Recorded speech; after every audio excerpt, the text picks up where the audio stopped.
Hello বন্ধুরা, এই দেখো আমি তো বাঁধাকপি বসিয়েছি। হ্যাঁ, বাঁধাকপিটাকে বড় বড় করে কেটেছি, আলু দিয়েছি, একটু বেগুন দিয়েছি, কাঁচা লঙ্কা চিড়ে দিয়েছি, পাঁচ ফোড়ন তেজপাতা ফোড়ন দিয়েছি, হলুদ লঙ্কা জিরের গুঁড়ো ধনের গুঁড়ো দিয়েছি। এটা শুকনো শুকনো করে নামাবো। তা আমার আজ দুপুরের মেনু হচ্ছে এই আজ খাওয়া হবে।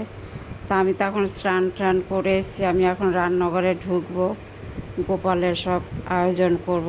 সকালবেলা গোপালকে স্নান করানো হয়ে গেছে, এখন গোপালের খাবার তৈরি করব। তা তোমাদের যদি ভালো লাগে তাহলে তোমরা কমেন্ট করে জানিও।